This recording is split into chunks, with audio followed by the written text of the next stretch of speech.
이 시간 하나님께서 우리에게 주신 말씀은 이사야 55장 8절에서 9절입니다.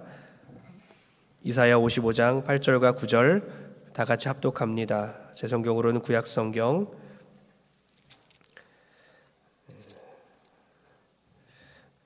1036페이지에 있습니다. 구약성경 1035페이지, 1036페이지 이사야 55장 8절과 9절을 다 같이 합독하겠습니다.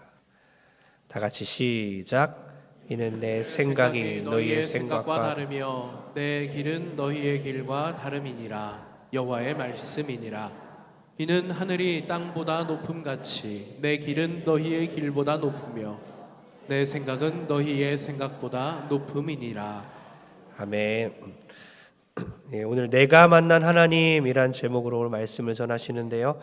우리 현승원 집사님은 우리 교회와 좀 가까운 곳에 있는 오륜교회, 우리 오륜교회 집사님이시고요. 다 아시죠?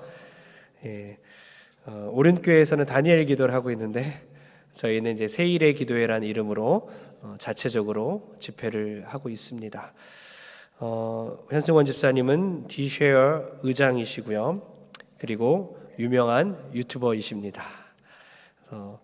참으로 귀한 또 강의를 해주실 텐데요. 우리 집사님 나오실 때 힘차게 박수로 환영하겠습니다.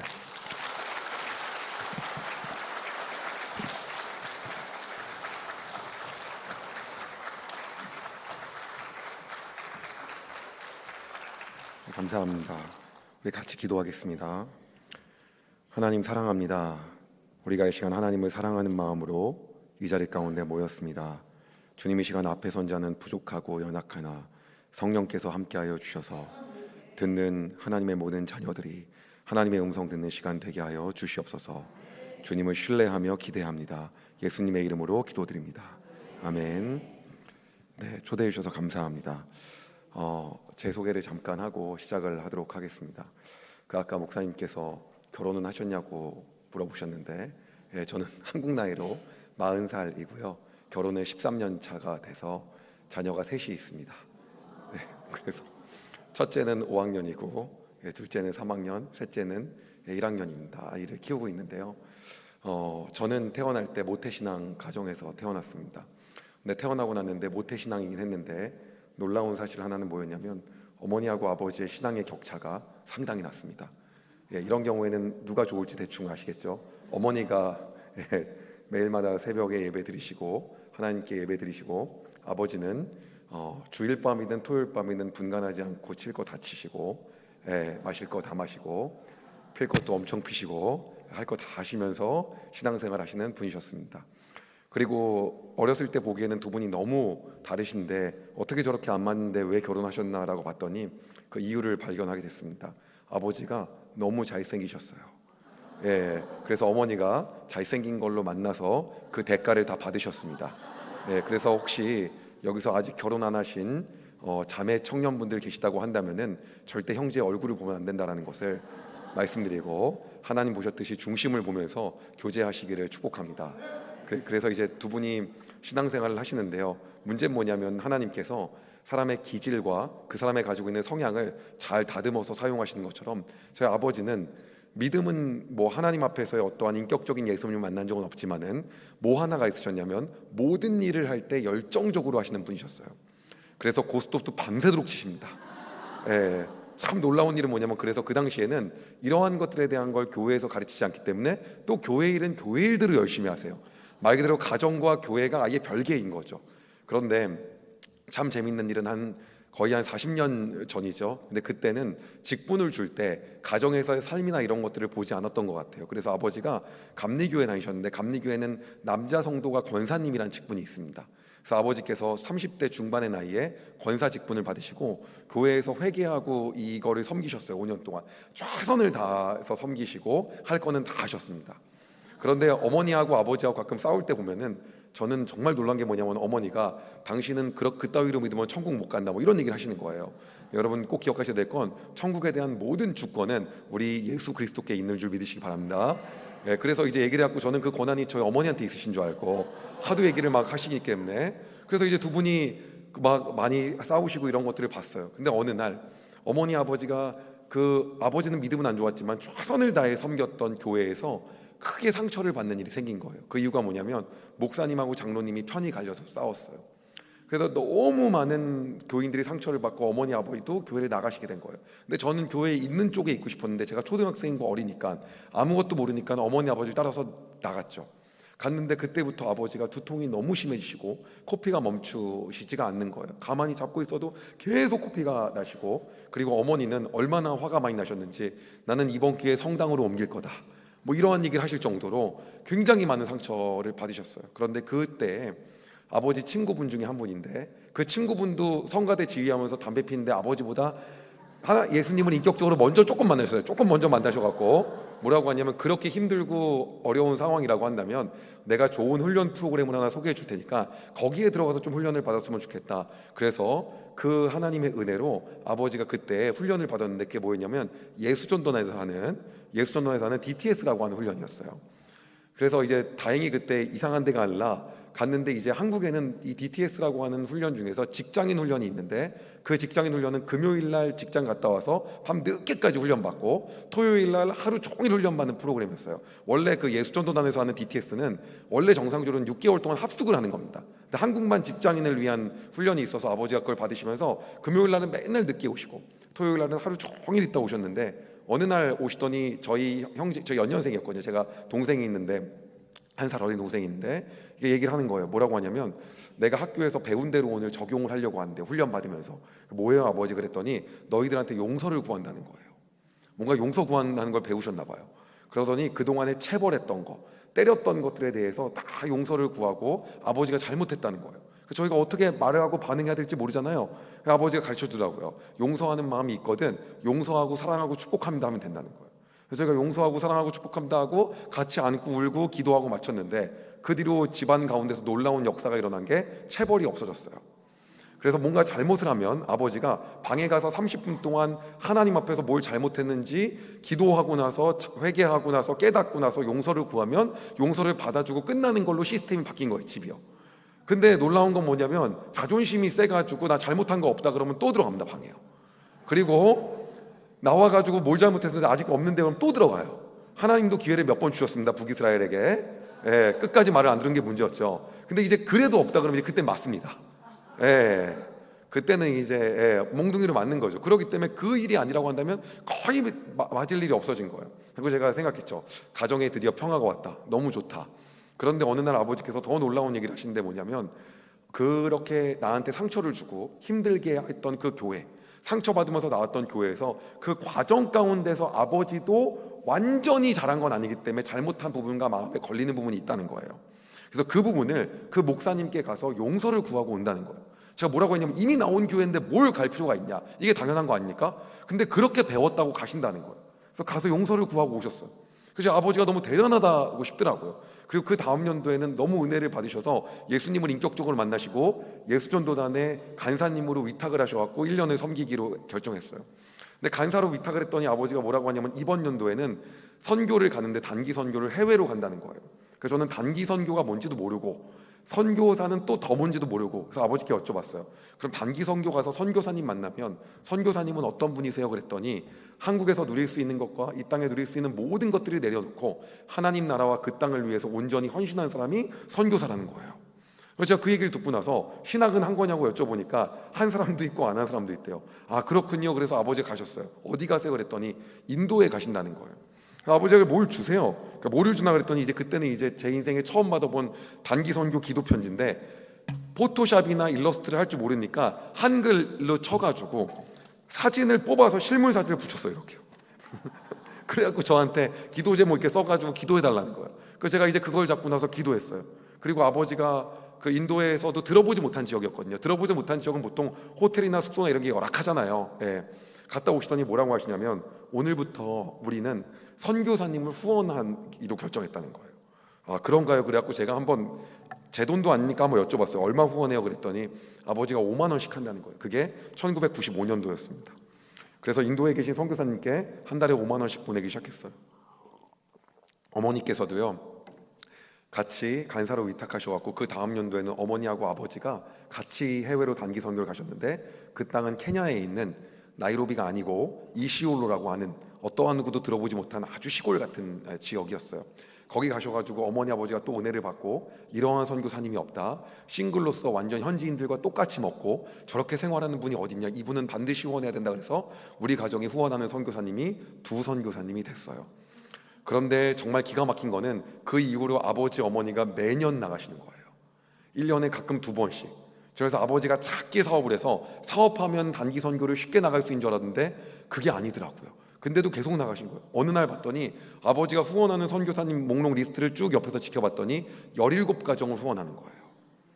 그럼 17가정인데 어떤 분은 2만 원, 어떤 분은 3만 원, 어떤 분은 5만 원 이라고 쭉 보니까 한 달에 재정이 한 50만 원 가까이 되더라고요. 지금도 우리가 번 재정으로 50만 원씩 흘려보내는 거 쉬운 일이 아닌데 30년 전에는 더더욱 쉬운 일이 사실 아니었거든요. 근데 그럼에도 불구하고 그 일을 한 거예요. 근데 어느 날 아버지가 모래 읽고 있으신 거예요. 뭐예요? 그랬더니 선교사님이 보내는 편지라는 거예요. 선교지에서 어떻게 사역하고 있는지 편지를 보낸대요. 그래서 이거 읽고 다 스크랩을 해놓으시더라고요. 그래서 저도 좀 보자고 했어요. 봤더니 아, 이렇게 하는구나라고 봤어요. 근데 아버지가 뭐라고 하냐면 이거를 이렇게 읽을 게 아니라 가족끼리 다 같이 읽는 게 좋을 것 같다는 거예요. 그래서 저희 가정은 가정 예배를 한 달에 한 번 드렸습니다. 대략. 근데 한 달에 한 번 드릴 때 그냥 사도신경하고 찬양 한 곡하고 아버지 말씀 전하고 주기도문 하고 끝났는데 그때 이후로 2부 순서가 생겼어요. 그 2부가 선교 편지를 읽는 거예요. 근데 편지를 읽는데 하나님이 기질과 성향대로 사용하시는데 아버지가 모든 데 다 열정적이시고 굉장히 막 말씀 좋아하시고 이런 분이시거든요. 그런데 그걸 저희 두 아들이 똑같이 닮았어요. 그래서 집안에 모이면 오디오가 비지가 않아요. 조용한 집을 가면 그 집이 적응이 안 돼요. 말을 할 거면 돈을 내고 말을 하라, 이 정도 수준이에요. 서로 얘기를 하고 싶어 갖고. 그러다 보니까 이 편지를 읽는데 서로 읽고 싶은 거예요. 그래서 저희 집은 용납이 안 되는 게 뭐냐면 조용히 읽고 소감을 나눈다, 이런 건 말이 안 되네요. 그 어떻게 하냐면 아버지가 단락을 정해줬어요. 여기까지는 승원이, 여기까지는 누구. 그래서 정해준 걸 읽는데 그 분량이 작으면 또 서운합니다. 왜냐면 나대는 성향이기 때문에 많이 말해야 되거든요. 그거 읽어요. 쭉 읽고 나면요 어떻게 하냐면 이게 이제 집안이, 여러분 이게 정답은 절대 아닙니다. 그래서 저희 집을 제가 만난 하나님을 말씀드리는 거예요. 그 선교 편지를 가운데 놓고 저희가 편지에다 안수를 합니다. 다 같이요. 그 선교사님을 위해 기도하듯이. 그리고 나서 저희가 통성으로 기도하는 거예요. 통성으로 기도하고 한 명이 대표 기도를 합니다. 그러면 선교사님 한 명 기도가 끝나는 겁니다. 그런데 아무리 17명을 후원한다고 해도요 매달마다 편지가 오진 않아요. 어떤 분은 1년에 한 번 보내고 어떤 분은 6개월에 한 번 보내요. 그러니까 그 달 모임 편지는 많아야 3-4통 정도인 거예요. 그리고 그 다음에 또 읽습니다. 읽고 또 기도하고, 읽고 기도하고 해서 기도가 끝나고 나면 가정 예배가 마무리가 되는 거예요. 이거를 이제 매달 하기 시작합니다. 더 놀라운 건 어머니 아버지의 단기 선교가, 아버지가 사업이 조금 잘 되시면서 계속 가시는 거예요. 어느덧 후원하는 선교사님이 약 20가정이 넘었어요. 어떤 문제가 생겼냐면요 20가정이 넘으니까 드디어 저희가 읽을 수가 없는 거예요. 왜냐? 우리도 중학생인데 학원도 가야 되고 해야 될 것도 많은데 언제 그거를 주구장창 읽고 있을 수 없잖아요. 그랬더니 아버지가 저희 시간이 없어요 라고 했더니 뭐라고 하냐면 이 못 읽은 분량을 하루 날을 잡아서 하루 종일 읽는 시간을 한번 가져보자는 거예요. 그래서 원래 이제 이런 얘기를 하면 아버지 말씀을 안 들어야 되잖아요. 근데 이제 저희가 넘어간 이유가 있습니다. 뭐 때문에 거기에 깜빡 속아서 넘어갔냐면 아버지가 그러시는 거예요. 가족끼리 아예 여행을 하러 가서 니네가 하고 싶은 거 다 하고 놀고 저녁 때 이걸 읽자는 거예요. 그래서 어디 갈 건데 그랬더니 하고 싶은 걸 말하는 거예요. 저 그래 놀이동산도 말하고 또 동생하고 저하고 역사를 엄청 좋아했어요. 박물관도 얘기하고 이것도 얘기하고 막 저런 걸 막 얘기합니다. 그래서 아버지가 그 모임이 계속 지속되려면 오전 타임이 재밌어야 되는 거예요. 나중에 알고 봤더니 아버지가 그 가족여행 2박 3일을 위해서 무려 한 달을 혼자 준비하셨더라고요. 그리고 그 박물관에서 어떤 내용인지 공부를 막 다 하신 거예요. 그래서 저는 오전에 그래서 가족여행을 딱 갔는데 오전에 박물관에 들어갔는데 아버지가 설명을 하시는데 처음이라는데 마치 한 20번 오신 것 같은 거예요. 그리고 설명하는 수준이 거의 설민석 선생님이 오신 줄 알았어요. 네. 설명을 쭉 해요. 그리고 나서 가족끼리 맛있는 것도 먹고 펜션이나 콘도에 들어옵니다. 집이 잘 살지가 않았거든요, 그렇게. 그래서 들어와서 이제 가서 이제 씻고 자고 하나 보다라고 하니까 그제서야 이제 아버지가 밀린 성교 편지 서류 가방을 꺼내서요. 이만큼이 나오는 거예요. 이제 지금부터 이걸 다 읽는 거예요. 그래서 밀린 걸 저희가 다 읽기 시작합니다. 근데 읽는데 그때는요 아버지가 선교지에 갔다 오셔서 가서서 오신 경우만 후원을 했거든요, 당시에는. 그래서 직접 만난 선교사님만 후원을 했기 때문에 그때 받았던 은혜들을 추가로 설명하기 시작합니다. 끝나지가 않아요. 그럼 또 선교사님을 기도합니다. 한 명이 마무리 기도하고 이거를 다 했더니 어머니는 아버지 같은 열정이 없으십니다. 신실하신데 그래서 계속 누워 계세요. 언제 끝나냐고. 예. 저희는 막 계속 물어봐요. 와, 그래요? 그래서 그날 몇 시에 끝나나 시계를 봤더니 새벽 2시에 끝났어요. 요새는 교회 수련회도 새벽 2시에 안 끝난다고 하더라고요. 그래서 저희가 이거 이름을 바꾸자 그랬어요. 이건 가족 여행이 아니라 가족 수련회다, 수련회. 그래서 이름을 가족 수련회로 바꿨습니다. 둘째 날이 됐는데 또 오전에 신나게 놀았어요. 그 지역에 아버지가 맛집도 다 찾아놓은 거예요. 너무 좋은 거죠. 그리고 오후에 왔으니까 오늘은 할 게 없다 라고 생각을 했는데, 그날 들어왔더니 아버지가 이번에 흰 색깔 백지만 있는 A4 용지를 주시는 거예요. 이걸로 뭐예요? 그랬더니 여기다가 가족 기도 제목을 10개씩 쓰래요. 그리고 3년 후에 하나님 앞에서의 나의 모습 3가지, 10년 후의 나의 모습, 내 인생의 하나님 앞에서의 궁극적인 비전을 다 적으라는 거예요.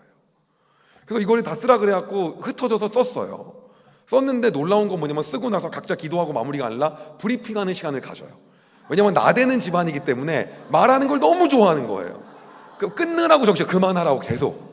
근데 그 10가지 기도 제목이 그렇게 신실한 기도 제목들이 아니에요. 이상한 거 많아요. 몸무게 3kg를 빼게 해주세요. 막 별게 다 있습니다. 막 다 적어놔요. 그리고 우리가 보기에 너무 이 기도 제목은 성경적이지 않으면 막 저희가 뭐라고 해요. 막 나중에는요. 이건 성경적이지 아니지 않냐, 기도 제목이어도. 예를 들면 이런 거죠. 어디 청약해 놓은 거 되게 이거 좀 아닌 것 같다. 막 이런 것들 막 우리가 막 부모님한테 뭐라고 했어요. 막 그거는. 그랬더니 표정도 안 좋아지고 그랬는데 어쨌든 간에 그래서 이제 그거를 얘기하는데 제가 거기다가 적었어요. 10년 후 나의 모습에 아버지는 20여 명의 선교사님을 후원하지만 나는 한 달에 2천만 원씩 후원하게 해주세요. 왜냐면 돈 드는 게 아니니까 막 쓴 거예요. 하나님만 모시는 거기 때문에 어차피 안 돼도 하나님이 하시는 거고 돼도 하나님이 하시는 거기 때문에 그런 거 그냥 쓰면 되는 거더라고요. 막 썼죠. 왜 그러냐면 저에게 있어서는 저는 진짜 다 어렸을 때 단점이고 못했는데 한 가지 제 안에 장점이 있었는데 그게 뭐냐면 영접하는 자 곧 그 이름을 믿는 자에게는 하나님의 자녀가 되는 권세를 주신 거예요. 그러다 보니까 하나님이 아버지잖아요. 근데 그거를 제가 아버지처럼 저희 아버지처럼 단순하기 때문에 순수하게 하나님이 아버지신 거예요.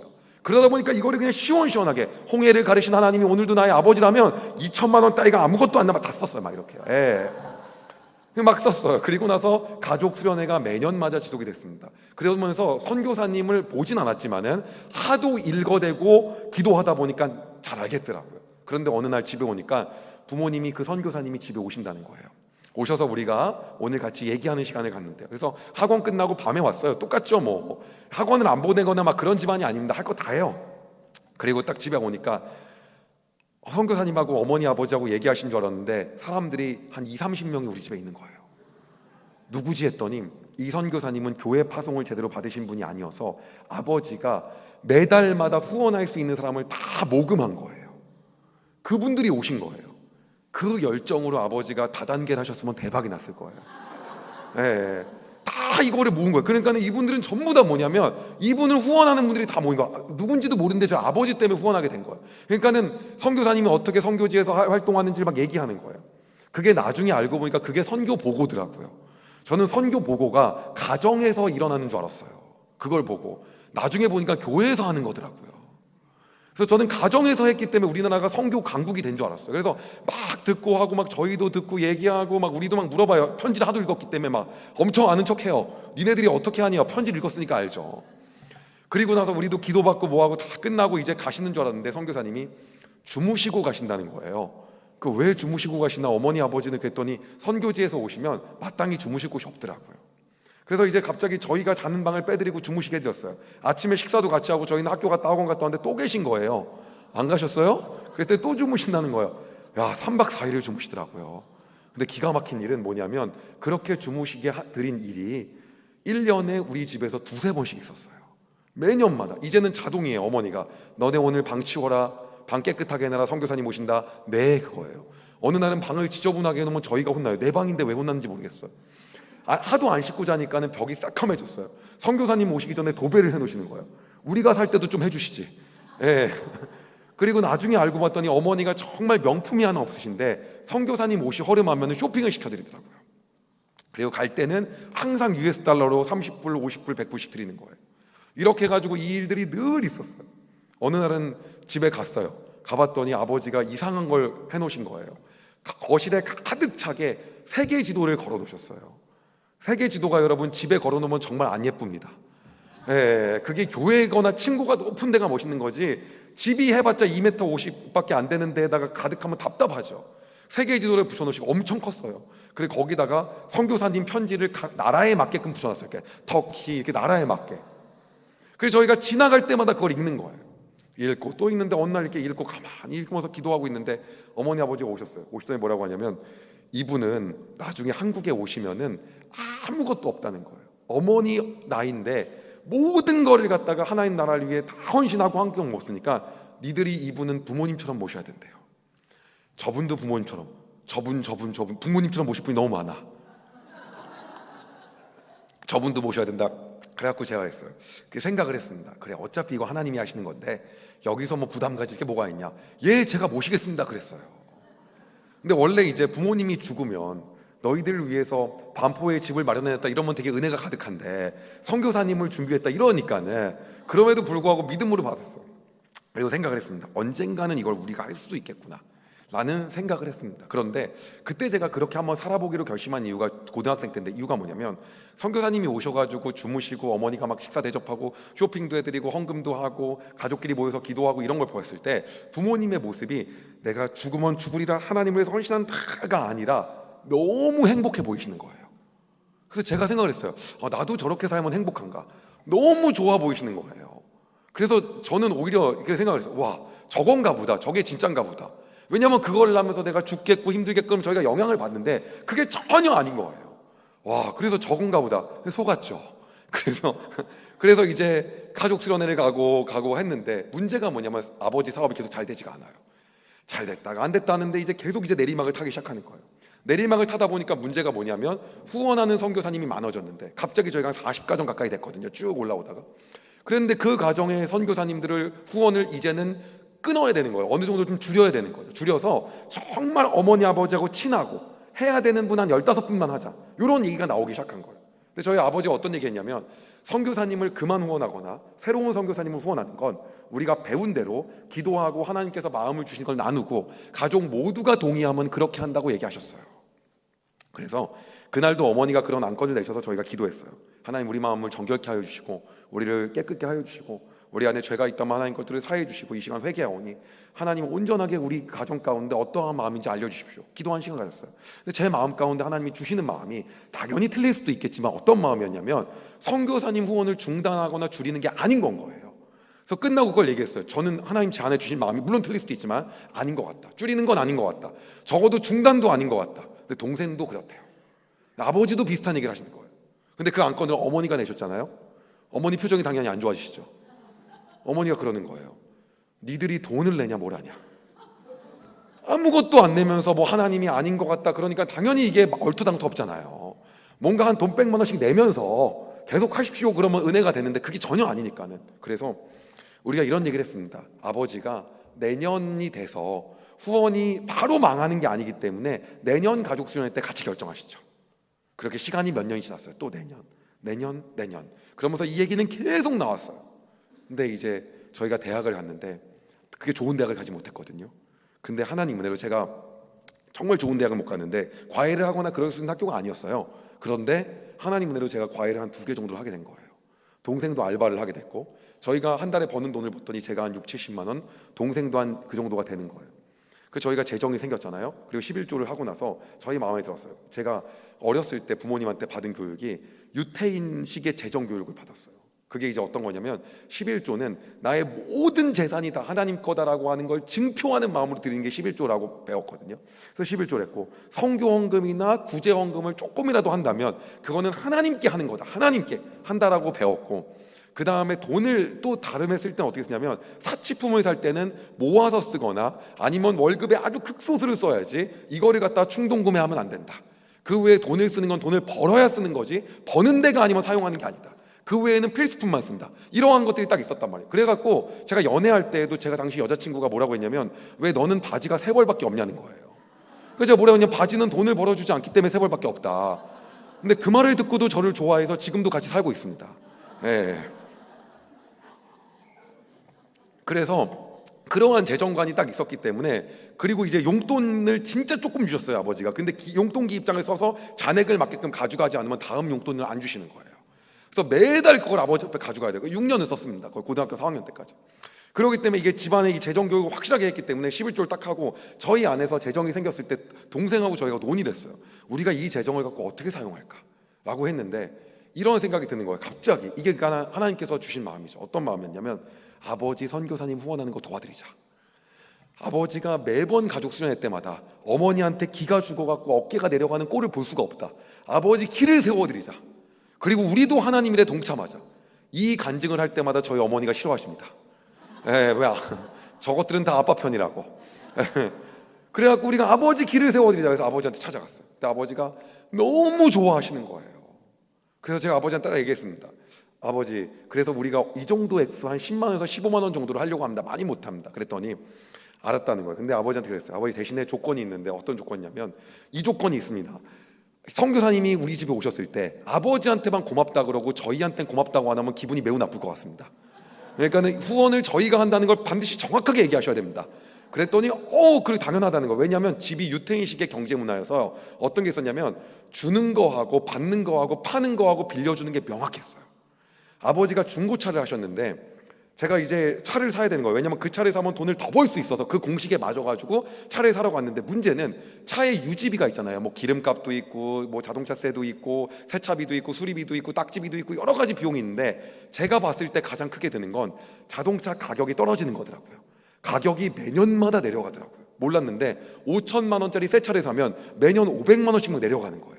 그래서 제가 아버지한테 그랬어요. 가격이 내려가지 않는 차를 주십시오.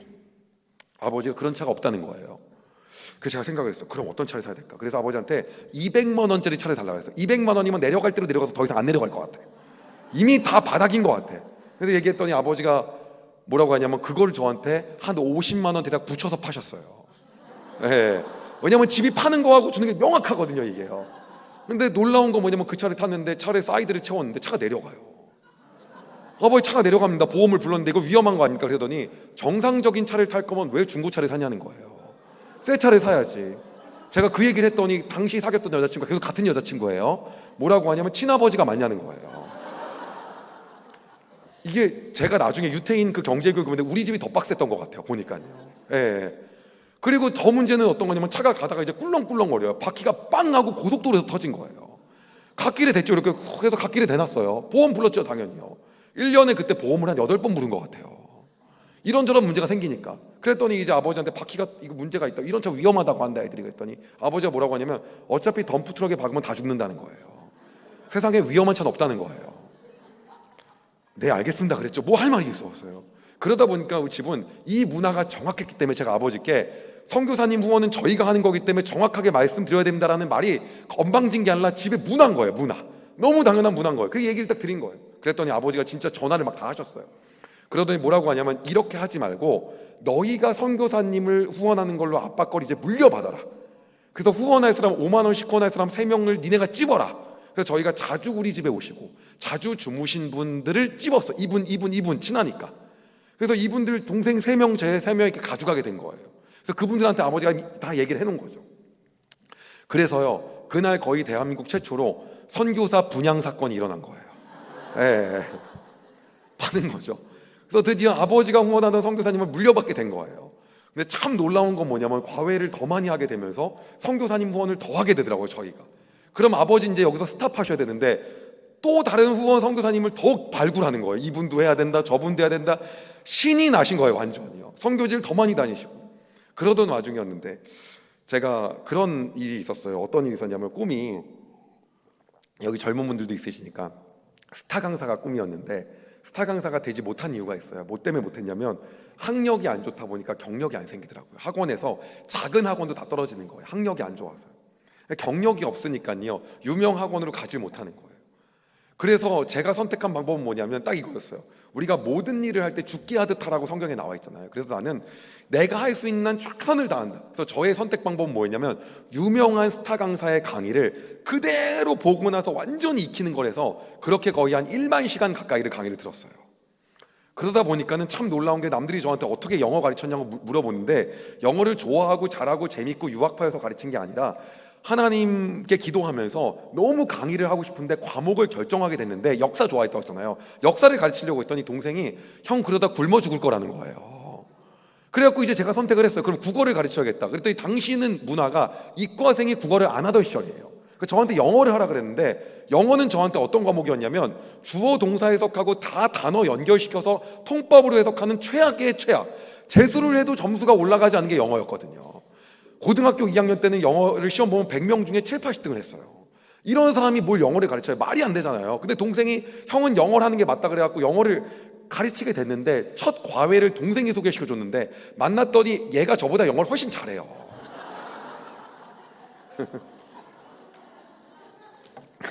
근데 문제는 뭐냐면 이 실력이 여러분 금방 올라가지 않잖아요. 실력이 금방 올라가지 않거든요. 아무리 해도 안 올라가는 거예요. 그냥 촉도록 열심히 했죠. 왜? 모든 일을 하되 죽게 하듯 하자. 그래갖고 동네 학원에 또 면접을 보러 갔어요. 한번 제발 해주세요. 그러니까 아무것도 경력도 없고 학력도 안 좋으니까 시범 강의를 한번 해보라는 거예요. 근데 사람이, 제가 여러분 멍청하고 순수한 거 이렇게 사이에 있습니다. 멍청하고 순수하다 보니까 강의를 그대로 연구하고 공부했으니까 스타 강사가 강의한 대로 똑같이 했을 거 아니에요. 근데 스타 강사의 특징이 약간 좀 자뻑이 심합니다. 자기 만족이 막 우월감이나 이런 게 너무 심해요. 근데 그런 건 좀 제가 걷어내고 강의를 해야 되는데, 있는 그대로 해야 되는 게 잘하는 강의인 줄 알고 시범 강의를 했는데 그렇게 강의를 한 거예요. 딱 원장님하고 영어 선생님들 앉아 있는데 어떻게 강의했냐면, 지금까지 니네가 배운 영어 쓰레기다. 너네가 영어를 왜 못하는지 내가 알려주겠다. 막 반말 분필 던져가면서 막. 그랬더니 저는 이제 제가 강의를 잘했다고 생각했는데 10군데 가까이 떨어졌어요. 내가 갈 곳은 없구나. 그래도 최선을 다해서 강의를 듣고 했어요. 그러니까 할 수 있는 게 과외밖에 없었죠. 그러다 보니까는 취업이 안 돼서 어쩔 수 없이 창업을 한 거예요. 월세 50만 원짜리 학원을 동네에 작게 차렸어요. 처음에 학원 차린 데가 어디였냐면, 여러분 아실지 모르겠지만 안산에 당시에는 공부를 엄청 잘했던 고등학교인데 동산고등학교라고 있었어요. 그런데 이제 거기 옆에다가 아주 조그맣게 학원을 차렸어요. 근데 놀라운 일이 뭐냐면, 첫 해에 이게 이제 유학도 안 되고 아무것도 안 돼갖고 할 게 없어 차린 건데, 방법이 없으니까. 근데 첫 해에 수강생이 270명이 온 거예요. 여러분도 이해가 안 되잖아요. 저도 이해가 안 갑니다. 우리는 이런 걸 하나님의 은혜라고 합니다. 그래서요, 제가 돈이 조금 들어왔잖아요. 그냥 돈이 들어왔는데 지금까지 돈 쓰는 거를 배운 게 없잖아요. 그래서 선교사님을 후원해야겠다 라고 생각을 하고 아버지 어머니를 불렀어요. 우리 가정에 대한, 선교에 대한 패러다임을 바꾸십시다. 어떤 패러다임이냐요? 그래서 제가 얘기했습니다. 동생이랑 저랑 처음에 동업을 했거든요. 가족 선교 통장을 만듭시다. 교회만 선교 통장이 있으라는 법이 있습니까? 그래서 제가 한 달에 200만 원씩, 동생은 100만 원씩, 아버지는 사업이 거의 망해가시니 50만 원씩 만 넣으셔서 350만 원이 모이면 우리가 후원하는 50명의 선교사님을 풀리 후원하고 남은 재정을 모아서 하나님 우리에게 마음 주신 곳 가운데 흘려보내면 좋을 것 같습니다. 그래서 가족 선교 통장이 만들었어요. 왜냐하면 배운 게 그거밖에 없으니까, 돈을 버니까 거기로만 생각이 되는 거예요. 그리고 나서 수능이 끝났는데, 이제 얼마 전에 여러분 수능 봤잖아요. 수능이 끝게 2011년도인가 그랬던 것 같아요. 그 당시가요. 수능이 끝났는데 수강생이 150명이 남았어요. 그래서 기도했어요. 하나님, 이제 절반이 날아갔는데 어떻게 할까요? 라고 하는데, 걱정 말라는 마음을 주고 오늘 할 일에 최선을 다하는 마음을 주시는 거예요. 근데 이제 그 다음에 수강생이 660명이 된 거예요. 저도, 여러분도 이해가 안 가잖아요. 아무것도 없으니까. 저도 이해가 안 갔어요. 그래 어리둥절했습니다. 그리고 나서 결정한 게 뭐냐면, 이 학원을 어떻게 해야 될까? 근데 제가 경영학을 전공한 게 아니고 경영 방법을 몰라서 프랜차이즈를 할 수 있는 방법을 모르는 거예요. 모르다 보니까는 직영학원을 해야겠다 생각이 들었어요. 직영학원을 하면 내가 가지고 있는 소울과 스피릿과 가지고 있는 철학이 그대로 갈 수 있겠다. 그래서 학원 선생님들 중에서 직영학원 차려줄 테니까 나갈 사람 손들으라 그랬는데, 거의 재정도 드는 것도 아닌데 무서워서 못 드는 거예요. 저희가 거꾸로 설득을 해서 저희가 출자를 해가지고 나가게 됐어요. 그런데 이게 문제가 뭐냐면, 직영학원을 하다 보니까 본사에서 출자를 하다 보니까 본사에 재정이 없더라고요. 왜냐하면 학원을 나가려면. 그래서 남들이 그러는 거예요. 그러다가 망하면 그동안 신만 내고 기분만 내고 딱 망하는 거니까 여기서 스탑해라 그러는 거예요. 근데 하나님 마음을 주시는데 그 마음이 아닌 거예요. 계속해서 이삭이 우물을 파고 나서 다른 데가 빼앗아도 또 파면 나오고 또 파면 나오잖아요. 놀라운 일이, 학원을 차리는 곳마다 학생들이 구름대처럼 오는 거예요. 차리면. 그 다음 해가 됐는데 수강생이 1420명이 된 거예요. 저희도 이해할 수가 없는 거예요. 왜? 저는 아무것도 없으니까. 왜냐하면 학력도 안 좋아, 경력도 안 좋아, 부모님 배경도 안 좋아, 뭐라도 있었으면 이거 안 했거든요. 왜 이거를 하고 있겠어요? 말이 안 되잖아요. 그리고 1400명 중에서 수능 끝나고 한 700명이 남았는데 또 그 얘기를 하는 거예요. 여기선 정말 멈춰야 된다. 이제 그런 조언 해드리시는 어르신들이 많을 거 아니에요. 당연히 맞는 얘기고요. 그러다가 다 출자했는데 망하면 이제 끝이니까는. 근데 그 다음 연도에도 계속해서 했는데 6월 달에 저희가 수강생을 한번 다 집계 해봤는데 한 3,000명이 되더라고요. 제가 3,000명이 됐는데 그 마음이 들었어요. 선교사님을 후원해야겠다. 이유가 뭐냐면 돈 쓰는 방법을 선교사 후원밖에 몰라요. 네. 왜 그러는 거예요? 수강생이 3,000명이 어느 정도 큰 학원인지 몰라서요. 봤더니 도에서 제일 큰 학원이거나 광역시에서 제일 큰 학원 수준이 3,000명이더라고요. 대략 보니까. 그러니까 어마어마한 거죠. 예, 서울시에 몇 개 빼놓고 나머지 안에선 대한민국에 손가락 안에 들어가는 수십 개 손가락 안에 들어가는 학원이 갑자기 된 거예요. 그래서 이제 제가 보고 나서 기도하는데 선교사를 이제 더 이상 후원할 수 있을 정도보다 재정이 많잖아요. 그래서 이런 마음이 딱 들었어요. 우리가 NGO 단체를 후원하면은 그래서 복음을 전하면서 구호도 하는 데를 하면은 선교사님 후원과 같은 효과가 아니냐. 그래서 NGO 단체를 다 연락해서 직접 복음 전한다는 데만 불렀어요. 직접 복음 안 전하면 안 하겠다. 그랬더니 대략적으로 비스무리하게 얘기한 데가 컴패션, 기아대책, 월드비전이었어요. 그래서 우리가 뭐라고 했냐면 100명씩 먼저 후원해보고 잘하는 데다가 몰빵하겠다. 그래서 100명씩 후원한다고 했는데 듣도 보다 못한 학원이다 보니까 100명을 후원한다고 말하니까 또 믿지를 않더라고요. 예, 그래서 일단 300명 후원을 딱 시작했어요. 그리고 딱 마음먹은 게 3,000명인데 300명인데 그러면 수강생 10명 늘 때마다 한 명씩 후원하면 좋겠다 생각이 드는 거예요. 그 얘기를 갖다가 했어요. 그리고 그 다음 연도가 됐더니 수강생이 7,000명이 된 거예요. 결혼 아동이 700명이 됐어요. 저희 담임 목사님이 제가 그때 몸이 좀 아파하고 신방으로 오셨는데 저하고 하나님을 믿는 방식이 조금 다른지는 모르겠는데 저한테 너무 무리하는 거 아니냐. 너 그러다가 학원 수강생이 줄면 어떻게 하려고 하냐. 그래서 제가 목사님한테 그랬어요. 하나님이 원하시는 게 줄는 거라면 줄겠죠. 하나님이 원하는 게 느는 거라면 늘겠고요. 뭐가 걱정할 게 뭐가 있습니까? 그게 저희 담임 목사님이 네가 나보다 믿음이 더 좋은 것 같다 그러고 나가시더라고요. 그리고 제가 회계팀에 물어봤어요. 우리가 한 달에 후원하는 액수가 얼마입니까? 한 2,500만 원 된다는 거예요. 제가 어렸을 때 썼잖아요. 10년 후에 아버지는 20몇 명의 선교사를 후원하지만 나는 2천만 원씩 후원하겠다. 여러분, 우리가 여러분 돈은 없을 수 있고요, 인맥은 없을 수 있고요, 환경도 안 좋을 수 있고 건강도 안 좋을 수 있지만요, 우리 하나님 앞에서 가오 빠지면 끝입니다. 우리는 하나님을 신뢰하는 마음으로 살아가는 겁니다. 우리에게 가장 큰 빽이 있습니다. 영접하는 자 곧 그의 이름을 믿는 자에게는 하나님의 자녀가 되는 권세를 주셨습니다. 그의 생각이 우리의 생각과 다르십니다. 그래서 하나님 놀라운 일을 하시기 시작하는 거예요. 제가 어느 날 전도를 하는데 그 친구가 구약만 읽은 친구였거든요. 그러는 거예요. 야, 이렇게 훌륭하고 멋지신 하나님이 왜 유대인의 하나님이 아니라 우리 하나님이 되는지도 좀 알려달라는 거예요. 신약도 좀 읽으라 그랬습니다. 예. 영접하는 자 곧 그의 이름을 믿는 자에게는 하나님의 자녀가 되는 권세를 주신 거예요. 그분이 우리 아버지신 거라는 거예요. 그 마음을 가지고 딱 7,000명이 됐을 때 봤더니 처음으로 외부 학원을 진출하는 것보다 재정이 더 많이 남더라고요. 그렇게 남은 재정이 한 20억 가까이가 됐어요. 기도했어요. 하나님 어떻게 할까요? 근데 선교사님을 후원하고 싶은 마음이 드는 거예요. 본 게 그거밖에 없어서 그렇습니다. 그래서 딱 들었어요. 아버지는 선교사님들을 위해 방 하나를 내어드렸지만 나는 선교사님 숙소를 짓는다. 그래서 선교사님 숙소를 짓기로 하고 그 재정을 보고 알아봤는데 부동산을 잘 모르다 보니까 선교사님들이 오시면은 지하철역 근처에다가 하야겠더라고요. 왜냐면 여기 교회 저기 교회 사람 만나러 다니시려면 아버지가 중고차 할 때 선교사님들한테 무료로 차를 막 빌려주셨거든요. 이렇게.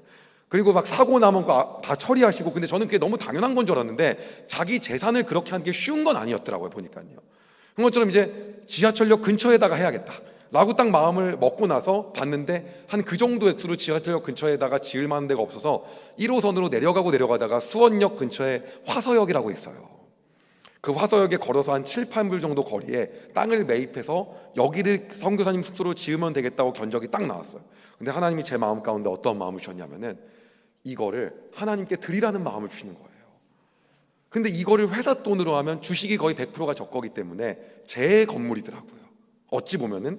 그래서 이거를 하나님께 드린 게 아닌 것 같다고 얘기를 했더니 세무사하고 회계사들이 이런 걸 할 줄을 모르는 거예요. 어떻게 하면 다들 자기 걸로 하려고 하지 하나님께 드리려고 하는 방법을 연구한 사람이 드물 거 아니에요. 그래서 남들이 그러는 거예요. 그 오버하는 거다. 월세 안 받는 게 어디냐. 그냥 대단한 거니까 그냥 그걸로 해라. 아닌 거예요. 그래서 연구한 끝에 국가 소유의 선교 법인을 만들었어요. 그리고 거기다가 기부를 몽땅 했어요. 이제 제게 아닌 게 된 거예요. 그리고 거기에서 게스트하우스를 져서 한 10가정 정도가 들어갈 수 있게끔 저희가 만들었어요. 그리고 기도하고 하나님께 했어요. 하나님, 우리가 후원하는 선교사님 50가정을 우선순위로 모시겠습니다. 그들의 지인에서 딱딱딱 이렇게 운영을 하고 50가정도 후원하면서, 그리고 이 게스트하우스도 운영하면서 이렇게 하려면 얼마 정도 든지 보니까 1년에 한 1억씩 들겠더라고요. 이것도 바꾸고 저것도 바꾸고 하려면. 기도하는데 하나님이 그거는 제 개인 재정으로 헌금하라는 거예요.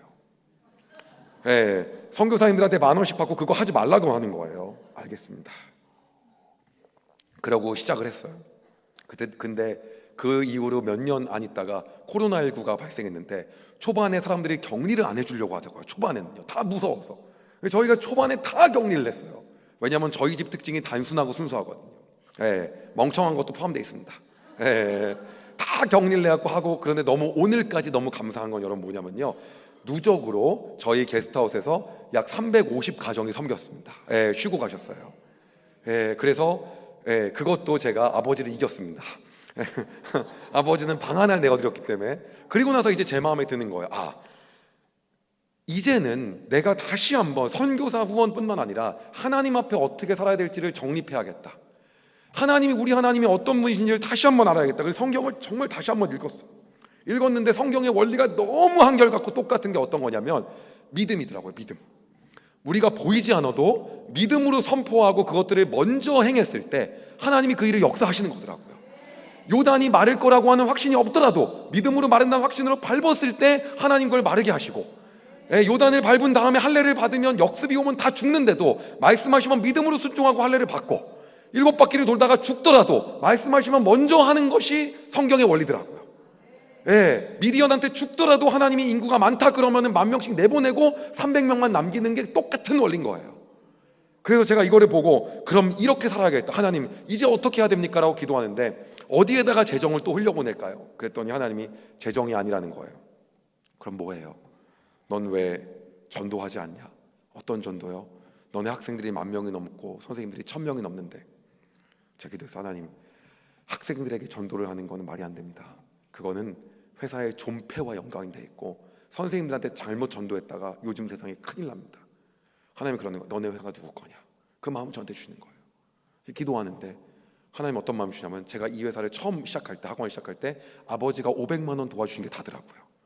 누가 저한테 왕창 물려준 게 아니기에 다 잃어도 500만 원 잃는 거더라고요.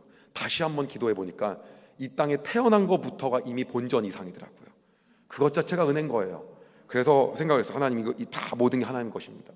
하나님 죄송합니다. 그리고 다시 기도했어요. 전도할 수 있는 지혜를 허락하여 주시고 담력과 용기를 허락하여 주시옵소서.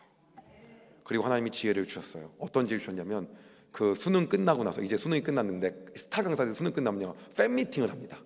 그럼 유명한 강사들이 한 300명씩 모이더라고요. 아이들하고 하면요. 그 저도 팬미팅을 하면 되겠다 생각을 했어요. 그래서 나를 좋아하는 학생들만 불러서 마지막에 전도해야겠다. 근데 믿음으로 남들한테 얘기했더니 한 300~400명 올 것 같다는 거예요. 믿음으로 1,000명이 들어가는 삼성역에 있는 코엑스 오디토리움을 대관했어요. 대관료도 어마어마하더라고요. 대관도 힘들었어요. 대관하고 나서 제가 얘기했어요. 좋아하지 않는 학생은 절대 부르면 안 된다. 한 100번 얘기한 것 같아요. 그런데 한 그날 몇 명 왔을까? 대기실에서 딱 기도하고 있는데 직원이 똑똑똑 하더니 사람이 너무 많이 와서 바닥까지 앉았대요. 그리고 거기 보통 SM 가수들이 데뷔하거나 그러면 첫 무대 하기 때문에 오늘 가수가 누군지 물어보는 사람도 있다는 거예요. 그 가수가 나다. 그래서 딱 무대에 올라갔어요. 올라갔는데 제가 처음에 딱 준비한 건 뭐였냐면, 대학 생활을 잘하는 방법이란 강의를 한 50분을 했어요. 그리고 제가 준비한 영상을 한 10분짜리 영상을 보여주고, 그 다음은 올바르게 우리가 재정 생활을 하는 방법, 그냥 제가 어렸을 때 배운 방법을 쭉 얘기했습니다. 그 10분간 영상이 나오고 마지막은 우리가 인생을 잘 설계해서 살아가는 방법에 대해서, 대학 이후에 대해서도 얘기를 했어요. 어떤 기준을 갖고 살아야 되는지. 그리고 영상이 나오고 나서 제가 부탁을 했습니다. 그 마지막 영상 이후에는 불을 다 꺼라. 그리고 나한테만 핀 조명을 잡아달라. 핀 조명을 잡아주고 그런 다음에 내가 주는 이 음악을 틀면 된다. 뭘 하실 건가요? 묻지 말아라. 그런데 이제 불이 다 꺼지고 저한테 핀 조명이 잡고 이제 그 CCM 음악이 흘러나오는데 전도할 타이밍이 딱 된 거예요. 이때를 위해서 모든 걸 지금까지 빌드업을 한 거예요. 근데 심장이 너무 두근거리는 거예요. 뭐부터 시작해야 될지 모르겠는 거예요. 나중에 조사를 해봤는데 거기 모여있는 학생들 중에 넌 크리스찬이 95% 가까이 됐어요. 요즘 중고등학생이 교회 다니는 애들이 적잖아요, 진짜. 그냥 그게 정확한 그냥 딱 지표였어요. 그리고 나서 시작을 했어요. 너무 공부를 하느라고 고생했습니다. 최선을 다해서 공부했는데 원하는 수능 점수가 안 나온 사람들이 좀 많을 겁니다. 얼마 후에 있을 대학 지원도요, 원하는 대로 잘 못 갈 가능성이 상당히 큽니다. 그리고요, 여러분들 그러다 보니까 굉장히 낭망하고 실망하신 분들이 많을 거예요. 근데 더 안 좋은 얘기를 하겠습니다. 여러분이 아무리 열심히 살아도 원하는 직장에 취업이 안 될 가능성이 높습니다. 사업을 한다면 원하는 대로 안 될 가능성이 더 큽니다. 인생은 계속해서 원하는 대로 안 될 가능성이 크며 사람들이 실패라고 하고 낭만할 겁니다. 저도요, 제가 원하는 대로 되지 않았습니다. 제 꿈을 이루지 못했습니다. 저도 다 가로막혔습니다. 그런데 그때마다 저에게는 저와 함께 하시는 분이 계셨습니다. 그분이 저에게 늘 너가 여기서 막혔지만 사람들은 너한테 실패라고 하지만 나는 너를 위해서 더 놀라운 길을 준비하고 있다 라고 얘기하시는 분이 계셨습니다. 저는 오늘 이 밤에 여러분들에게 그분을 소개하고 싶습니다. 그분은 예수님입니다.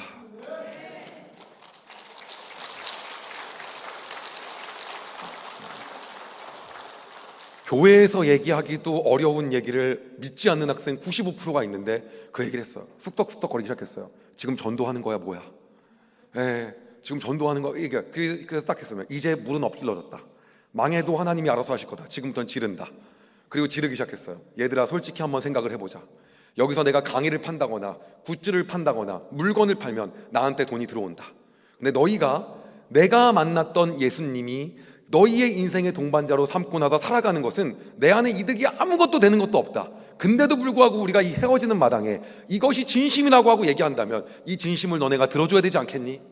방법은 아주 간단하다. 주변에 보면 빨간 십자가가 너무 많은데 어디든 가서 나도 앞으로 인생에서 실망할 때마다 존 선생님이 만났던 존쌤이 만났던 그 예수님을 나도 인생의 동반자로 삼고 살아가는 방법을 알려달라고 전도사님이나 목사님한테 얘기한다면 그러면 알려줄 거다. 그거는 시간이 드는 것도 아니고 돈이 드는 것도 아니다 얘기를 계속했어요. 그리고 나서 마지막에 아이들을 위해서 기도해 줬어요. 기도를 딱 해주고 나서 나갔는데 또 저희가 가오가 있지 또 써서 할 수는 없지 않습니까? 어렸을 때부터 워낙 나대는 집안이어가지고 아버지가 계속 시켰거든요 매번. 안 시키면 또 속상해했고 단련이 돼 있었어요. 그래서 한 5분 기도해 줬던 것 같아요. 기도해주고 딱 아멘 하고 내려갔어요. 내려갔더니 그날 끝나고 나서 집에 기도하는데 하나님이 너무 기뻐하시는 마음을 주는데 메일이 너무 많이 오는 거예요. 편지가. 메일을 읽어봤더니 어떤 내용이냐면 5살 때 교회를 가보고 한 번도 안 갔는데 이번 주에 처음 갔다는 거예요. 어떤 친구는 엄마가 가자고 해도 그렇게 안 갔는데 이번 주에 갔다는 거예요. 엄마랑 같이. 어떤 친구는 기독교가 이런 데인 줄 모르고 오해했었대요. 그리고 어떤 친구는 저한테 뭐라고 하냐면 딱 얘기를 하는데 교회를 이번 주에 가서 목사님 설교를 잘 듣고 왔는데 저는 선생님의 설교가 더 은혜가 됐대요. 저는 설교를 한 적이 없는데 이런 얘기들이 나오는 거예요. 그래서 제가 딱 알게 되었어요.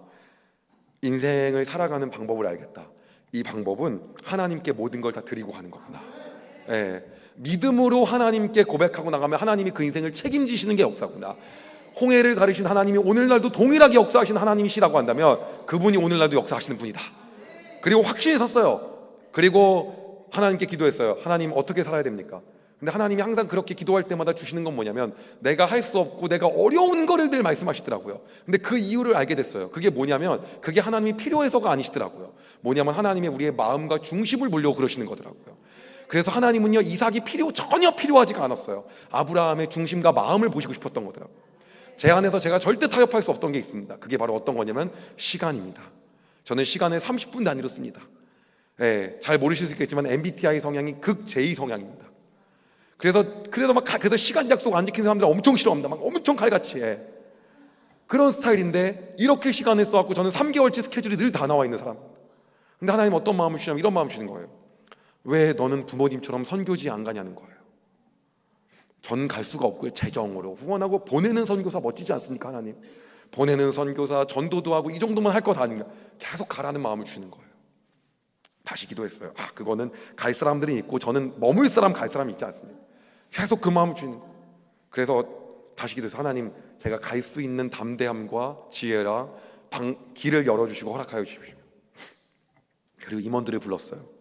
내가 선교지를 가려고 하는데 기아대책 월드비전 컴패션에 후원을 하는데 세 군데에다가 편지를 보내서 같이 갈 사람이라고 물어보고 같이 간다는 사람이 있으면 하나님 음성인 줄 알고 가겠다. 그랬더니 기아대책만 회장님이 저랑 직접 둘이서 가겠다는 거예요.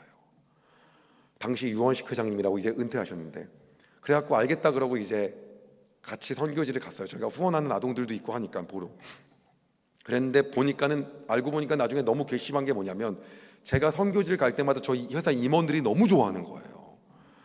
저 그걸 모르고 있었죠, 당연히. 그 저희 교회 가서 적어도 담임 목사님한테 우리 너무 좋아한다, 우리 교회 임원들이, 우리 회사 임원들이. 그랬더니 그거를 너는 이제 알았냐는 거예요, 저희 목사님이. 내가 없으면 우리 부목사들부터 제일 좋아한다. 그래서 더 들었다가 은혜가 안 될 것 같아서 멈췄습니다. 예. 방법을 바꿨어요. 우리 임원들도 다 데리고 가야겠다. 어디 이것들. 그래서 미얀마부터 해서 다 갔어요. 막 똥물 있는데 제가 뭐라고 했냐면 양말 벗으라고, 지금 걸어가야 된다고. 가정 방문하고 할 거 다 하고 다 했어요. 근데 어느 나라를 갔는데 우리나라 대기업에서 학교를 지어줬는데 그 학교에는 안 믿는 학생이 오잖아요. 학교니까요. 근데 거기서 전도를 하는 거예요. 막 정부에 끌려갔다 오고 막 그러는 거예요. 근데 전도를 하는 거예요. 주 예수를 믿으라 그리하면 너와 내 집이 구원을 얻으리라. 전도를 계속 하는 거예요. 그래서 어떠한 친구는 가정이 다 변화가 되고 막 이런 놀라운 일이 일어나서 제가 그랬어요. 학교가 정답이다. 학교를 지어서 거기가 완전 전도할 수 있는 고기 덩어리다. 거기가 정말 만선이다. 그래서 학교를 지어서 전도를 깡좋게 할 수 있는 선교사님이 계시면 내가 저걸 하면 되겠다 라고 생각하고 기아대책에 얘기를 했더니 뭐라고 하냐면 걱정하지 말라는 거예요. 제가 학교 하나 짓는데 얼마냐고 물어봤더니 기분만 낼 게 아니라 정말 제대로 짓기를 원하신다면 한 5억은 든다는 거예요. 그래서 제가 몇 천만 원도 있다고 하는데 그 기분만 내시라는 거예요. 그러면요, 제대로 지을 거면 5억이라는 거예요. 제가 보기에는 가장 높게 얘기한 것 같아요. 그래서 제가 그랬어요. 저도 제 인생에 학교 하나는 지을 수 있게 기도해 주십시오. 그랬더니 대표님의 하나님은 믿음으로 요단을 밟을 때 요단물을 멈추게 하시는 하나님인데 왜 그렇게 간이 작냐는 거예요. 한 100개 짓는다고 한번 해보자는 거예요. 근데 여러분, 우리가요 재정이 없고 인맥이 없고 백이 없지만요 가오 빠지면 안 됩니다. 절대로 하나님 앞에서 말씀하실 때 예스하고 달려가야 되는 거예요. 그래야 하나님 역사하시는 거예요. 왜 그러냐면 여러분, 우리가 능력이 없잖아요. 능력이 없는데 해요. 그러면 여러분, 그거 누가 하신 겁니까? 하나님이 하신 거죠. 이스라엘 백성이 능력이 없었어요. 그런데 홍해를 건넜어요. 너희가 커서 내가 너희를 선택한 것이 아니다. 너희는 오히려 자금이라. 이 일을 통해서 뭐라고 하십니까? 내가 여호와임을 알게 하리라. 누가 하나님이 여호와만이 하나님 되시는 겁니다. 그러니까 우리가 믿음으로 선포하고 나가는 거라는 거죠. 그래갖고 얘기했습니다. 100개를 짓겠다. 그리고 짓겠다 하고 끝날 줄 알았어요. 한국에 오니까 사인을 하라는 거예요. 그런 데서 딸리면 안 됩니다. 사인했어요. 여러분, 뭐 안 믿는 사람 온다고 해서 그날 예배 드리지 않고 막 공생 맞춰주고, 여러분 그러지 마십시오. 진리대로 믿음대로 해도 하나님 다 역사하십니다. 여러분, 솔로몬 시절에는요 솔로몬이 매일마다 예배를 드리고 번제를 드리는데요, 스바라는 곳에서 여왕이요 얼마나 대단한 왕인지 보러 왔단 말이에요. 근데도 그때도 매일 예배를 드려요. 하나님을 모르는데도. 근데 그 여왕이 뭐라고 한 줄 아십니까? 당신이 정말 잘된 이유는 당신의 하나님 덕분이군요. 믿지 않는 사람이 그 말을 하는 거예요. 여러분, 우리가 그렇게 살아가는 겁니다. 그래서 이제 제가 100개를 짓는다고 하고 어떻게 했냐면 놀라운 거, 사진까지 같이 찍었어요. 기사까지 나왔습니다. 저희 아버지가 보시고 저에게 연락이 왔어요. 너 그거 교실 100개 짓겠다고 한 거냐고. 그거 제가 아버지, 교실이 아니라 학교입니다. 학교예요. 그랬더니 아버지가 그러냐 그래갖고, 아버지 교실은 하나에 4천만 원 3천만 원이면 되는데 학교는 5억이라서 500억이 필요한데 재정이 없습니다. 기도해 주십시오. 정적이 흘렀어요. 한 5초간. 그리고 끊었습니다. 알겠다 그러고. 근데 제가 기도하는데 하나님이 역사하시는 방법을 살펴보니까요, 하나님이 역사하실 때는 사람이 즉시로 온전히 순종해야 되더라고요. 재는 게 아니더라고요. 아브라함을 딱 보니까요, 내가 아들이 한 10명 정도쯤 태어나면 하나 바칠 수 있겠습니다가 아니더라고요. 독자 이삭이지만 내가 하나님을 신뢰하는 마음으로 즉시로 가는 거더라고요. 기드온이 일단은 미디언의 전력을 보고 10만인지 20만인지 확인한 다음에 10,000명을 빼든 안 빼든 하겠습니다가 아니라 말씀하시면 빼는 거더라고요. 그러니까 이게 뭐냐면 어떤 거냐면 즉시로 하는 거지. 왜냐하면 다니엘이 이미 다 넘어간 다음에 그날도 뭐합니까? 기도하잖아요. 그날도 기도하는 거지. 한 일주일은 기도 쉬었다 하다가 안 그런단 말이에요. 그걸 즉시로 순종하는 거지 즉시로 안 하는 경우가 없는 거예요. 그래서 하나님이, 왜냐하면 돈이 없는 분이 아니시잖아요. 우리가 필요하신 분도 아니시고요. 그래서 제가 생각을 했어요. 그럼 이거 즉시로 학교를 해야 되는데 내 안에 재정이 얼마나 있나 봤더니 한 5억 정도 있더라고요. 그래서 탈탈 털어가지고요, 계좌이체 5억을 했어요. 캄보디아에 학교가 지어지기 시작했습니다. 너무 감사하게 지금 한 수십 명이 세례를 받았어요. 그리고 학교가 잘 운영되고 있습니다. 그리고 제가 깨닫게 된 게 있습니다. 어떤 거냐면 하나님 말씀하실 때는 바로 온전히 하는 거다. 저희 담임 목사님이, 제가 다녔던 교회가 수원에 있는 수원성교회라는 교회를 제가 한 17년을 섬겼어요. 수원 성균관대역 근처에 있는 교회인데, 근데 이제 담임 목사님이 이제 은퇴를 하신 지 이제 한 1, 2년 되셨는데, 그 은퇴 전에 목사님이 저를 부르시는 거예요. 그럼 뭐라고 하냐면, 내가 요새 현집사를 위해 기도를 했는데 하나님이 큰 은혜를 주셨고 우리 현집사님은 한 100억을 주실 것 같다는 거예요. 제가 그랬어요. 감사합니다 목사님, 아멘. 그리고 나서 했더니 목사님이 그런 의미에서 우리 교회가 이번에 증축을 안 하고 봉사관을 짓는다는 거예요. 증축을 포기하고 마을 주민들 위해서. 그래서 미리 100억을 벌었다고 생각하고 11조를 미리 10억을 해보면 어떻겠냐는 거예요. 그리고 제가 성경에 미리 하는 11조를 본 적이 없습니다. 소산의 10분의 1을 하는 거지 라고 말씀은 안 드렸어요.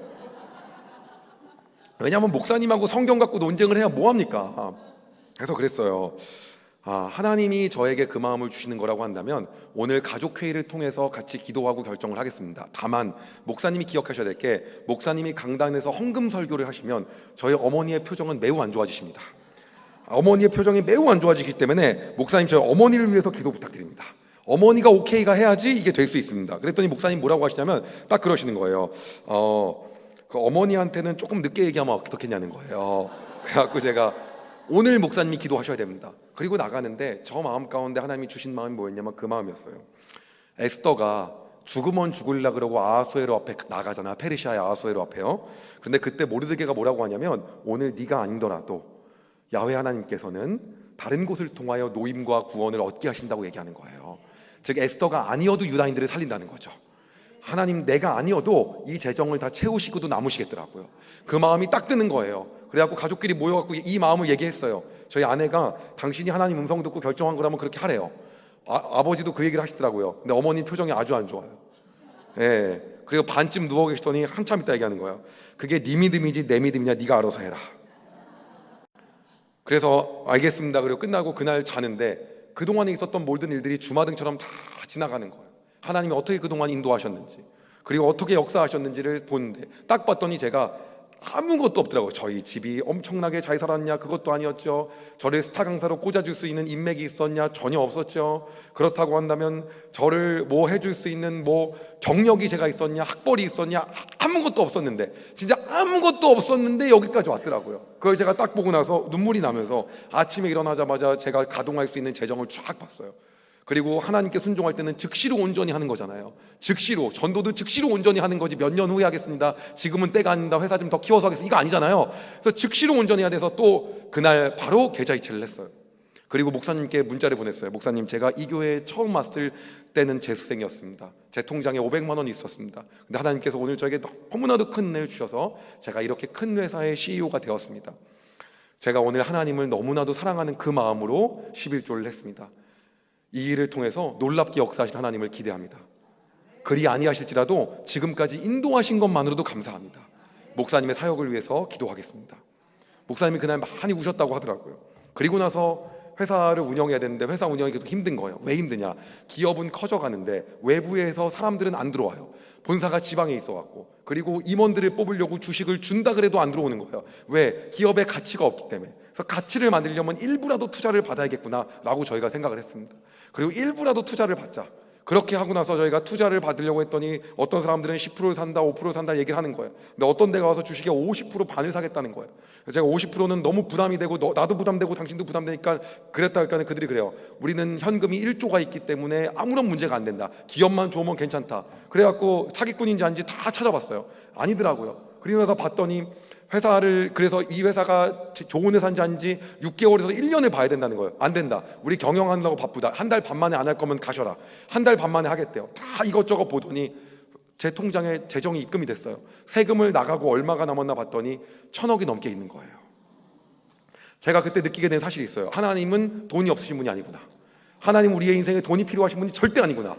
나한테 돈 필요하신 분이 아무것도 아니구나. 나의 재능이 필요하신 분도 아니구나. 나의 시간이 필요하신 분도 아니구나. 내가 가지고 있는 어떠한 것도 필요 없으시고 하나님은 하나님의 힘으로 모든 것들을 다 하시고도 남으시는 분이구나. 그런데 오늘 하나님이 나에게 계속해서 말씀하셨던 것은 중심을 보시고 하나님의 역사에 끼워주시기 위함이었구나. 에스더가 아니었어도 하나님은 유다인들을 다 구원하셨는데 에스더를 끼워주셨구나. 그의 믿음을 보고 중심을 보고 이게 우리 하나님이시구나 라는 걸 알게 되었어요. 그리고 나서 그때부터 2자를 가지고 2호의 가나 학교, 3호의 카메룬 학교, 4호의 파키스탄, 5호 키르기스탄, 6호의 우간다의 학교를 지었습니다. 그리고요 우리 하나님께 영광의 박수 할까요?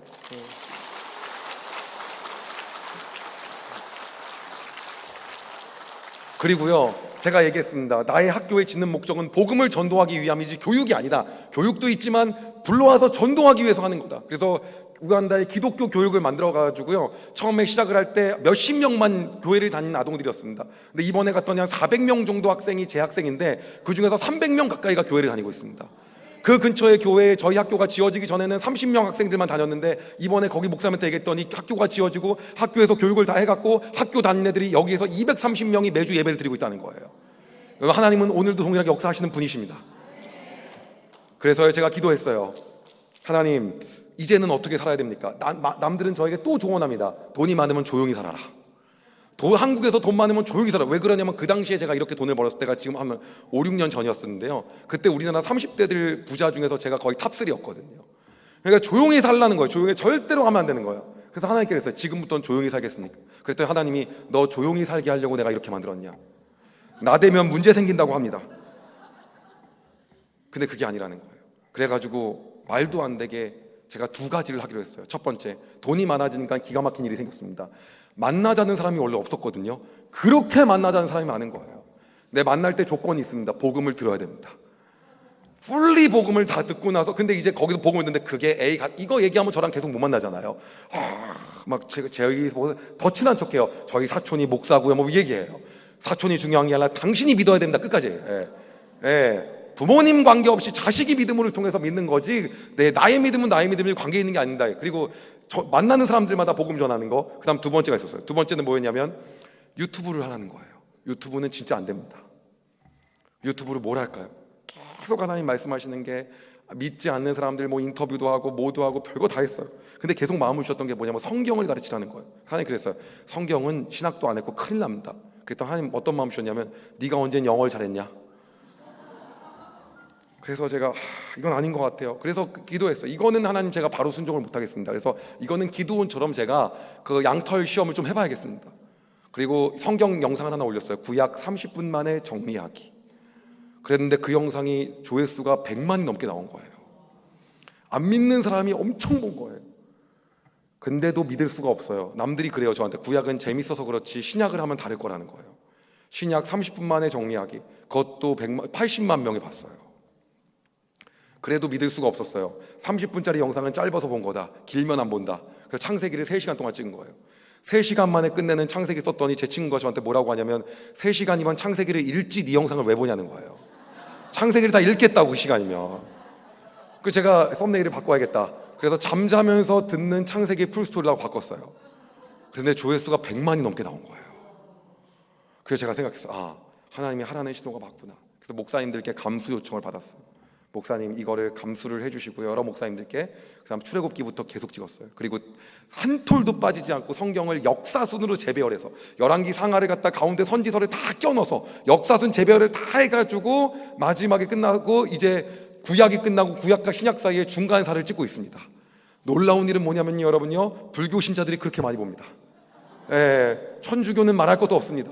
온갖 이단 사이비들 다 보고 은혜 받아가지고 저한테 개종하고 싶다 그러고 있습니다. 제가 훈련을 안 받아갖고 상담을 못하지만 어쨌든 간에 별일이 다 벌어지고 있습니다. 여러분, 하나님의 생각은 우리의 생각과 다릅니다. 하나님의 길은 우리의 길과 다릅니다. 오늘 읽었던 본문처럼 이는 내 생각이 너희 생각과 다르며 내 길은 너희의 길과 다름이니 여호와의 말씀이니라. 아멘이십니까? 하나님 우리를 오늘도 놀랍게 역사하시는 분이십니다. 기도하면서 하나님 제가 이제 어떻게 살아야 될까요? 라고 하면서 제 안에 더 큰 비전을 주셨습니다. 그게 어떤 거냐면 이제는 학교를 통해서 수백 명 전도하는 게 아니라 수천 명씩 하나님 전도하게 해주십시오. 그래갖고 이번에 월드비전하고 함께 마을 하나를 갖다가 완전히 자립시키기 위해서 마을을 잡아서 마을 사람들을 완전히 전도하고 잘 살게 만들고 독립시키는 겁니다. 몇십억이 들더라고요. 그래서 이거는 제가 하지 않고 같이 해야겠다. 그래서 49세 이하로 1억씩 내고 함께 기도하고 예배하며 여기 위해 기도하면서 후원할 사람 모여라고 했는데 1억이면 얼마나 큰 돈입니까, 여러분? 그랬는데 30대들이 여러분요, 그 재정을 들고요 30명 가까이가 모였습니다. 여러분, 대한민국 젊은이들 죽었다고 했잖아요. 안 죽었습니다. 하나님 오늘도 역사하시는 분입니다. 여러분, 우리에게 희망이 있습니다. 지난 여러분 기독교 역사 2000년 동안 예수 그리스도를 인생의 주인으로 영접한 사람이 줄었던 적이 한 번도 없습니다. 어느 순간 수십여 명이 예수님을 주께로 영접하게 된 것입니다. 여러분, 하나님은 오늘도 역사하고 계십니다. 그분이 오늘도 놀랍게 역사하시는 분이십니다. 그러기에 우리가 여러분 좌절할 필요가 전혀 없습니다. 그러기에 오늘 하나님이 우리에게 말씀하실 때 그분은 우리에게 돈이 필요하신 분이 아닙니다. 그분은 우리에게 재능이 필요한 분도 아니고, 여러분들이 하나님에게 헌신하지 않는다고 해도 하나님은 놀라운 일을 하시는 분입니다. 지금도 이란 땅에서는요 수십만 명이 이슬람에서 개종을 하고 있습니다. 이런 놀라운 일이 어떻게 일어나겠습니까? 하나님은 하나님의 일을 오늘도 하고 계시는 겁니다. 그런데 오늘 이 밤에 여러분들에게 함께 하자고 말씀하신다면 그 하나님이 여러분이 필요해서가 아니라 여러분을 하나님의 역사에 끼워 주시는 겁니다. 여러분, 오늘 그 음성에 순종하며 나아가기를 소망합니다. 우리 찬양 하나 하고 기도하고 싶습니다. 같이 찬양하실까요? 우리 찬양팀 같이 나오면 좋을 것 같습니다. 저는 아무것도 아니었음에도 하나님이 오늘 여기까지 인도하신 것처럼 오늘 여러분의 삶 가운데 더 놀랍게 역사하신 하나님을 기대합니다. 우리 그 마음으로 같이 찬양하기를 소망합니다.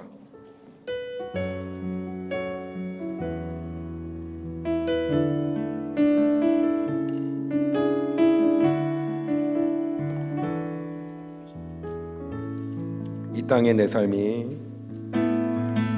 이 땅의 내 삶이 비록 버겁더라도 주님의 선하심 나 믿으며 가리.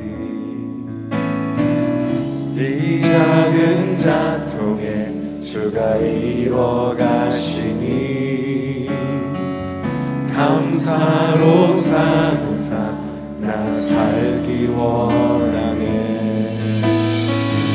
내 삶의 시간 속에 주 일하시네. 내 모든 여정 속에 함께 하시네. 깊고도 크신 주의 영광을 나 보리라. 위대하신 주, 나는 주님께 속한 자 되어 주의 나라 위에 전심으로 살리라. 주의 마음에 합한 자 되어 맡기신 소명. 우리 한 번 더 고백합시다. 나는 주님께 속한 자 되어, 나는 주님께 속한 자 되어 주의 나라 위에 전심으로 살리라. 주의 마음에 합한 자 되어 맡기신 소명이. 한 번 더 우리의 마음을 하나님께 드리십시다. 나는 주님께, 나는 주님께 속한 자 되어 주의 나라 위에 전심으로 살리라. 주의 마음에 합한 자 되어 맡기신 소명이. 우리 하나님께 한 번 더 우리의 마음을 고백하며 고백하십시다. 나는 주님께, 나는 주님께 속한 자 되어 주의 나라 위에 전심으로 살리라. 주의 마음에 합한 자 되어 맡기신 소명이. 우리 한 번 더 우리 주님께 우리의 마음을 드리십시다. 나는 주님께, 주님께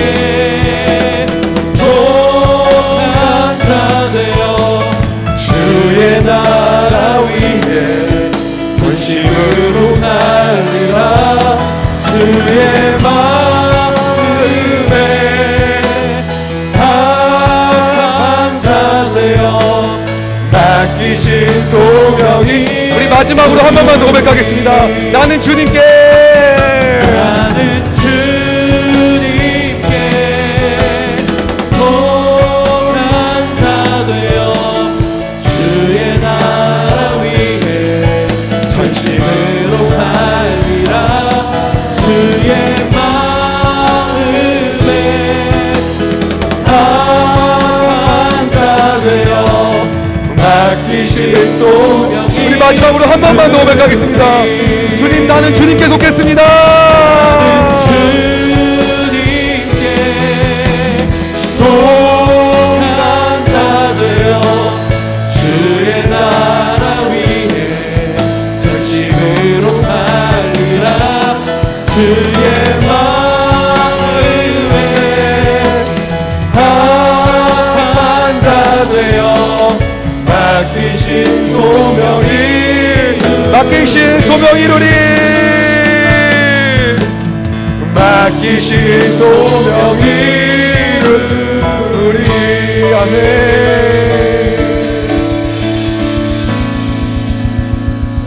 우리가 이 시간 이렇게 하나님께 좀 기도하며 나가고 싶습니다. 우리 하나님은 제가 아니어도 하나님의 일을 다 하실 수 있는 분이십니다. 우리가 하나님께 헌신하지 않아도 하나님은 더 뛰어난 사람을 통해서, 아니 하나님이 직접 하셔서라도 하나님 모든 것을 하실 수 있는 분이십니다. 근데 오늘 이 밤에 여러분에게 찾아오셔서 그분이 함께 하시자고 말씀하시는 것은 그분이 여러분이 필요해서가 아니라 여러분을 그 하나님의 역사에 끼워주시기 위해서입니다. 에스더가 아니었어도 하나님은 유다인들을 다 구원하셨습니다. 보리떡 5개와 물고기 2마리를 드리지 않았어도 예수님은 5,000명을 먹이실 수 있었습니다. 그러나 그 적은 것들을 통하여 하나님은 우리의 중심을 보시기를 원하시는 분입니다. 오늘 우리 가운데 우리가 깨뜨리지 못하는 향유옥합이 어떤 것입니까? 그것이 여러분의 재정이십니까? 아니면 여러분이 움켜쥐고 있는 것이 여러분의 시간이십니까? 아니면 여러분의 재능이십니까? 여러분의 자녀입니까? 아니면 여러분의 노후입니까? 여러분이 그렇게 붙들고 있어서 내가 이것만은 하나님께 내려놓을 수 없다고 얘기하는 바로 그것이 어떤 것입니까? 하나님은 이삭이 필요 없으셨습니다. 그러나 아브라함에게 말씀하신 이유는 아브라함을 하나님의 역사에 끼워주시기 위함이었습니다. 오늘 그 하나님께서 우리에게 초청하십니다. 내가 너하고 함께 하기를 원한다. 그 역사에 내가 너를 끼워주기를 원한다. 오늘 그 안에 여러분 참여하시기를 소망합니다. 그러므로 우리가 하나님의 그 역사 안에 함께 참여함으로 그 놀라운 하나님의 역사에 우리가 함께 동행하길 소망합니다. 우리가 이 시간 이렇게 기도하고 있습니다. 하나님, 오늘 내 삶 가운데 내가 내려놓지 못했던 것, 내가 깨뜨리지 못한 것들, 내 안에 움켜쥐고 있어서 내가 더 이상 내려놓지 못했던 그것들을 내가 오늘 하나님 앞에 중심을 드리며 내려놓습니다. 주님, 내 삶을 통하여 내가 아니어도 역사하실 수 있는 그 하나님께서 더 놀랍게 역사하여 주시옵소서. 아브라함의 중심을 본 하나님께서 오늘 나의 마음을 내가 주님께 드리오니 나를 사용하여 주시옵소서 라고 우리 이 시간 주여 한번 부르고 우리 함께 우리의 마음을 드리면서 함께 나아가도록 하겠습니다.